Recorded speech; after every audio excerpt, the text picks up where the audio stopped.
Students, आज हम chapter 7 करेंगे प्रारंभिक बाल्यावस्था, देखभाल और शिक्षा, early childhood care and education. तो इसमें हम क्या क्या रीड करने वाले हैं? तो इसमें हम रीड करेंगे कि जो प्री स्कूलर्स हैं, जो अर्ली चाइल्डहुड है, उसमें बच्चे की देखभाल कैसे की जाती है, बच्चे को कैसे शिक्षा प्रदान की जाती है, मीन्स बच्चे को कैसे सिखाया जाता है, प्लस इसके जो early childhood care and education है, इसके प्रिंसिपल्स क्या हैं, क्या क्या सिद्धांत हैं, आवश्यकता क्या है, और कैसे जो है बच्चा सीखता है, कैसे लर्न करता है, कैसे प्ले करता है, ये सारी चीज़ें हम इस चैप्टर में रीड करेंगे।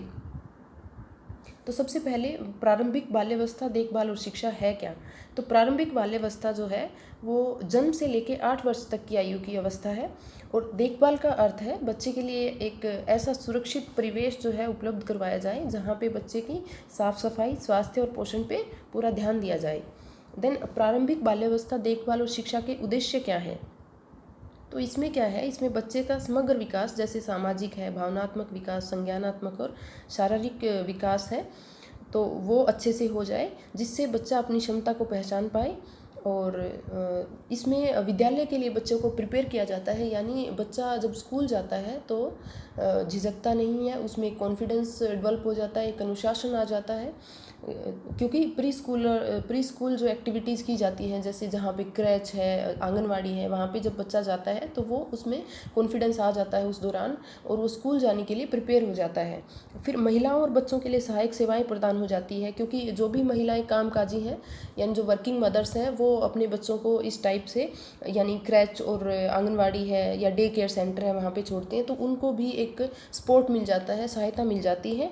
और बच्चों के लिए तो ये सहायक सेवा है ही, क्योंकि उसमें बच्चे का अच्छे से विकास होता है, बच्चे को सीखने के लिए बहुत कुछ मिलता है।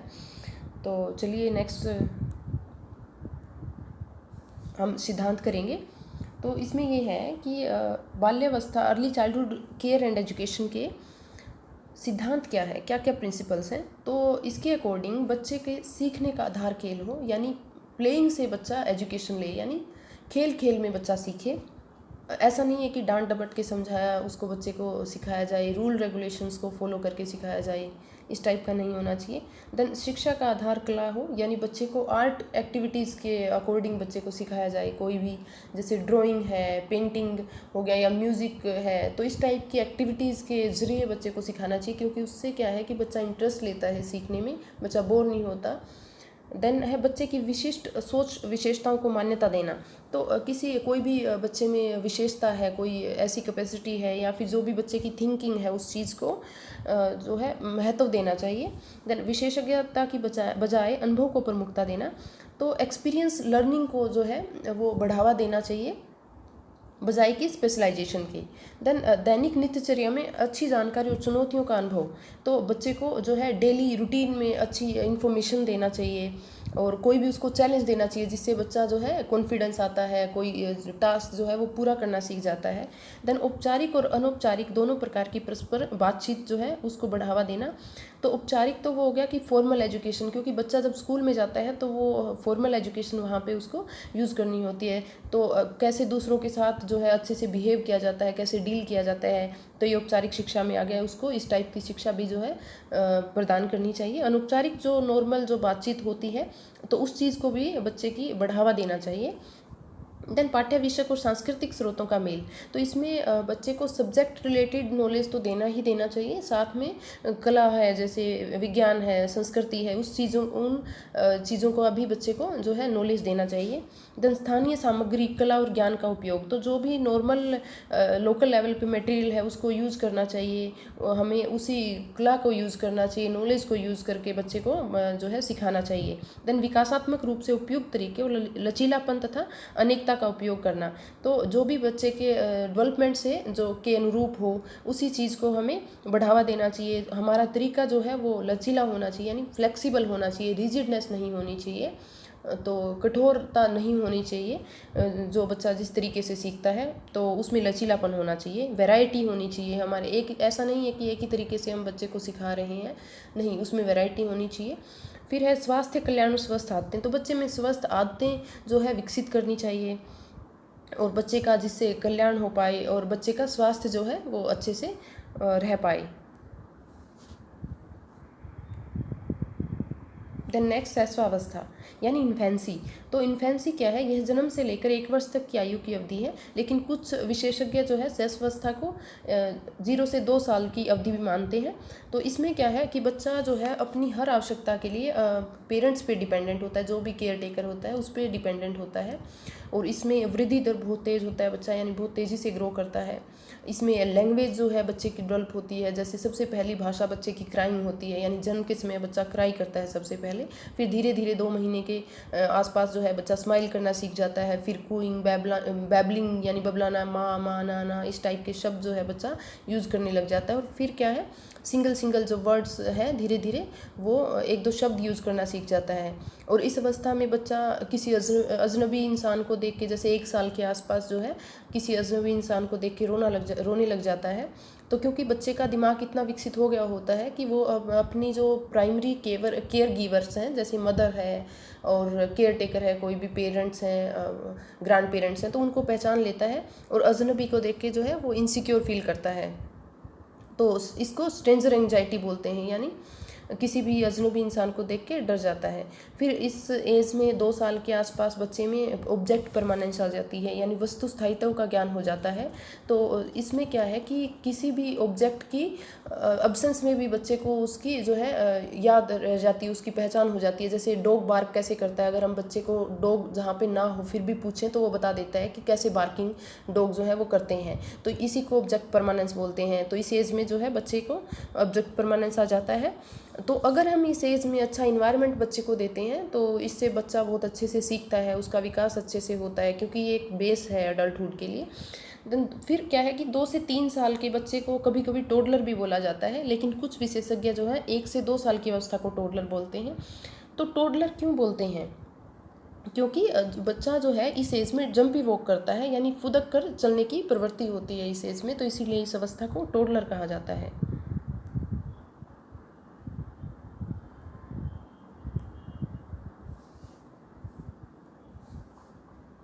नेक्स्ट शिशु केंद्र। तो शिशु केंद्र क्या है, यह एक ऐसी व्यवस्था, संस्थागत व्यवस्था है जिसमें विशेष रूप से शिशुओं और छोटे बच्चों की जो है देखभाल की जाती है जब उसके घर वाले यानी बाहर होते हैं, घर वालों की अनुपस्थिति में। क्योंकि इन जो यहाँ पे जो शिशु केंद्र है, यहाँ पे क्या है कि जो वर्किंग मदर्स हैं वो अपने बच्चे छोड़ जाती हैं, कई बार ग्रैंड पेरेंट्स नहीं होते हैं, या फिर न्यूक्लियर फैमिली है, तो ऐसे बच्चों की यहाँ पे देखभाल होती है। तो शिशु केंद्र में जो है वो बच्चे की नींद की सुविधा से लेके जो और भी सुविधाएं हैं, जैसे खेल सामग्री हैं, ये सारी चीज़ें उपलब्ध होती हैं। और 3 साल से कम उम्र की जो बच्चे हैं तो उनके लिए जो है अच्छी एजुकेशन की एक व्यवस्था होती है, यानी बच्चे को खेल खेल में सिखाया जाता है। 3 से जो 6 साल के बच्चे हैं उसके लिए प्री स्कूल शिक्षा जो है वो उपलब्ध होती है। फिर यहाँ पे जो है फीडिंग प्रैक्टिसेस होती है और होनी भी चाहिए, कि जो भी पूरक पोषण जो बच्चे को दिया जाना चाहिए वो मिलता है। फिर विकास की निगरानी, जो ग्रोथ मॉनिटरिंग बच्चे की जो है वो की जाती है। स्वास्थ्य जांच होती है, इम्यूनाइजेशन जो शेड्यूल है वो फॉलो किया जाता है। और बच्चे की जो भी सेफ्टी से रिलेटेड जो भी उसकी फीडिंग जो ईटेबल्स जो हैं वो उस पर ध्यान दिया जाता है। जो भी टॉयलेट ट्रेनिंग है यानी शौचालय संबंधी आदतें हैं उन पे फोकस किया जाता है। बच्चे की भाषा जो है उसको बढ़ावा दिया जाता है। और सामाजिक और भावनात्मक विकास पे भी फोकस किया जाता है। देन डे केयर सेंटर, तो ये भी शिशु केंद्र से मिलता जुलता है। यहाँ पे भी दिन में देखभाल की जाती है। और तो दिन में देखभाल करने वाले केंद्र हैं ये, बच्चों की विद्यालय पूर्व अवस्था में देखभाल करते हैं। और इसमें जो है शिशु और विद्यालय पूर्व के जो बच्चे हैं वो शामिल होते हैं। तो जब भी घर का जो प्रमुख देखभाल करता है वो जब नहीं हो पाता है, यानी वो उसकी अनुपस्थिति में बच्चे की देखभाल की जाती है। तो जितनी भी वर्किंग मदर्स हैं, न्यूक्लियर फैमिलीज़ हैं, वो अपने बच्चों को जो है डे केयर सेंटर में छोड़ देते हैं, तो वहाँ पे उसको जो है देखभाल की जाती है। तो डे केयर सेंटर में क्या होता है, 6 महीने से 6 साल के बच्चे की जो है वो देखभाल की जाती है, यानी सुविधा प्रदान की जाती है। और दिन में देखभाल कार्यक्रमों के साथ शिक्षक जो है बच्चों के संज्ञानात्मक और सामाजिक भावनात्मक विकास करने में मदद करते हैं। और ऐसी एक्टिविटीज़ अरेंज करते हैं, ऐसी गतिविधियों का आयोजन करते हैं जिससे बच्चे का संपूर्ण रूप से विकास हो पाए और उसको अच्छा नया कुछ सीखने को मिले।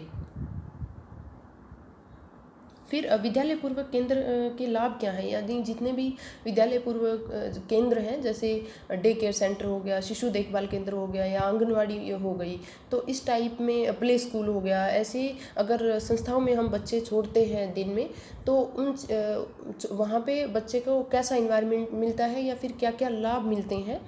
तो इसमें सबसे पहले ये है कि बच्चे की अन्य वयस्कों परिवेश वस्तुओं से संबंधित जानकारी बढ़ती है। तो बच्चे को देखो एक नया इन्वायरमेंट मिल जाता है, अलग अलग इंसान मिलते हैं, फिर डिफरेंट मटेरियल मिलता है, खेलने के लिए मटेरियल मिलता है। कई बार ये होता है कि घर में इतना मटेरियल अवेलेबल नहीं हो पाता है, तो वहाँ पे बच्चे को एक्सपोजर मिलता है नई नई चीज़ों का, तो उससे उसका ज्ञान जो है ज्ञान में वृद्धि होती है। और छोटे बच्चों को विद्यालय में पढ़ने के लिए तैयार करना, तो इसके एक बेनिफिट ये भी हो गया कि बच्चा जो है वो स्कूल जाने के लिए रेडी हो जाता है, उसमें वो झिझक नहीं रहती, एक कॉन्फिडेंस आ जाता है, डरता नहीं है फिर बच्चा स्कूल में जाने के लिए, एक डिसिप्लिन जो है बच्चे को आ जाता है। देन बाल केंद्रित और अनौपचारिक जो है इस टाइप की शिक्षा यहाँ पे प्रदान की जाती है, यानी जो बच्चा है वो एक रिजिड रूल एंड रेगुलेशन इसमें फॉलो नहीं किया जाता, बच्चे पे कुछ थोपा नहीं जाता ज़ोर ज़बरदस्ती, उसको कोई होमवर्क नहीं दिया जाता, इसमें बच्चा खेल खेल में सीखता है।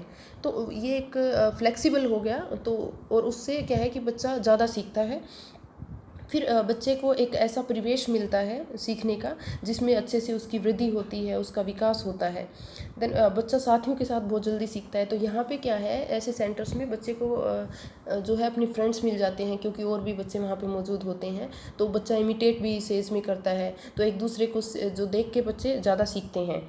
फिर है कि कुछ बच्चे जो हैं वो कठिन परिस्थितियों में पलते हैं, तो ऐसे बच्चों को जो है अतिरिक्त सहायता की आवश्यकता होती है। तो ऐसे बच्चों के लिए भी विद्यालय पूर्व केंद्र जो हैं बहुत लाभदायक होते हैं, यानी जो है बच्चा इस टाइप के केंद्र में ज़्यादा अच्छे से सीख सकता है।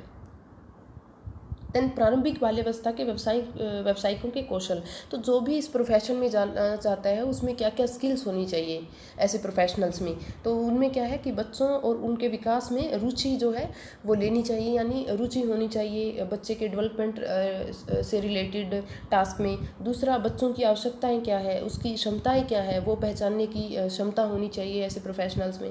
देन बच्चे से बातचीत करने की क्षमता और प्रेरणा होनी चाहिए, यानी बच्चे की कम्युनिकेशन को बढ़ावा देना चाहिए। और विकास के सभी क्षेत्र जो बच्चे की रचनात्मक और रोचक गतिविधियों के लिए जो है वो उसको बढ़ावा देना चाहिए, ऐसा इंटरेस्ट प्रोफेशनल्स में होना चाहिए। फिर स्टोरी टेलिंग जो है आना चाहिए, यानी स्टोरी टेलिंग के माध्यम से बच्चे को ज्ञान की वृद्धि हम करवा सकते हैं, तो ऐसा जो स्किल उस प्रोफेशनल में होनी चाहिए। और बच्चे की जो भी डाउट्स हैं, जो भी क्वेश्चंस हैं, तो उनके आंसर देने की एक इंटरेस्ट उस प्रोफेशनल में होना चाहिए। और बच्चे की जो व्यक्तिगत भिन्नताएं हैं, यानी इंडिविजुअल डिफरेंसेस जो है, क्योंकि कोई भी बच्चा जो है एक जैसा नहीं होता है, सब में सबका स्वभाव अलग अलग होता है, सबका विकास जो है अलग अलग तरीके से होता है, तो वो उस कैपेसिटी को वो प्रोफेशनल जो है समझना चाहिए, उसको जो है समझ होनी चाहिए, क्षमता होनी चाहिए। और लंबे टाइम तक बच्चे की जो है शारीरिक गतिविधियों के लिए सक्रिय रहना चाहिए। फिर प्रारंभिक बाल्यावस्था देखभाल और शिक्षा से संबंधित सेवाएं क्या क्या हैं, यानी कौन कौन सी सेंटर हैं जो प्रारंभिक बाल्यावस्था देखभाल और शिक्षा से शिक्षा जो है प्रदान करते हैं। तो जैसे शिशु देखभाल केंद्र हो गया, ये हमने पहले डिस्कस किया है, तो यहाँ पे भी बच्चे को जो है शिक्षा दी जाती है प्रारंभिक बाल्यावस्था में। फिर दिवस देखभाल डे केयर सेंटर हो गया, नर्सरी स्कूल्स हो गए जो प्ले स्कूल्स हैं, फिर NGOs हैं, गैर सरकारी संगठन जो हैं, और समेकित बाल विकास सेवाएं हैं ICDS, तो इसके तहत आंगनवाड़ी हो गई, तो आंगनवाड़ी में जो है बच्चा स्कूल जाने से पहले छोड़ा जाता है, और प्रशिक्षण संस्थान हो गई। और हमने एक चीज़ जो है वो बीच में जो यहाँ पे हम एक चीज़ डिस्कस कर सकते हैं कि जो प्रोफेशनल्स हैं जो इस फील्ड में जाना चाहते हैं, और तो उनको क्या क्या जो है किस टाइप की एजुकेशन करने जो है लेनी चाहिए कि वो इस फील्ड में जा पाएँ। तो उसके लिए वो होम साइंस में जैसे STFS है, human development and family studies है, उसमें ग्रेजुएशन कर सकते हैं, पोस्ट ग्रेजुएशन कर सकते हैं, या फिर इसमें जो early childhood care and education है उसमें डिप्लोमा होता है, पोस्ट ग्रेजुएशन डिप्लोमा, तो वो पोस्ट ग्रेजुएशन डिप्लोमा करके इस फील्ड में आ सकते हैं। और किसी को अगर हायर एजुकेशन प्राप्त करनी हो तो वो PhD तक जो है इस फील्ड में जा सकते हैं। तो ये सारी डिग्री करके जो है इस फील्ड में कोई जॉब कर सकता है, कोई जो है अपना प्रोफेशन चूज़ कर सकता है। तो फिर यही कि इस फील्ड में अगर किसी ने इस टाइप की एजुकेशन जैसे डिप्लोमा कर लिया या पोस्ट ग्रेजुएशन कर लिया, ग्रेजुएशन कर लिया, तो किस टाइप की जॉब अपॉर्चुनिटीज़ उस इंसान के लिए हो सकती हैं। तो नर्सरी स्कूलों में जो है शिक्षक के तौर पे वो काम कर सकते हैं, डे केयर सेंटर हैं जो भी उनमें वो काम कर सकते हैं, और छोटे बच्चों के कार्यक्रम के जो दल है उसके एक सदस्य के रूप में वो जो है हो सकते हैं। दूसरा जो NGOs हैं तो वहाँ पे भी वो अपना एक व्यवसाय अपना सकते हैं, NGOs में जो है पार्ट कर सकते हैं। फिर जितने भी जो बाल संबंधी क्रियाकलाप हैं, जैसे उद्यमी शिविर है, शैक्षिक पिकनिक है, क्रिया क्लब है, विद्यालय पूर्वक शिक्षा केंद्र है, तो उसमें भी वो जो है अपना एक रोल प्ले कर सकते हैं। और यही जो है वो जीविका के अवसर हैं। तो early childhood care and education में अपना डिग्री या डिप्लोमा करने के बाद इस क्षेत्र में अपना करियर जो है वो शुरू कर सकते हैं। तो हमारा चैप्टर ये कंप्लीट हो गया है और आपको अच्छे से लर्न करना है। एंड हमारे चैनल को सब्सक्राइब और लाइक ज़रूर करें। Thanks for watching the video.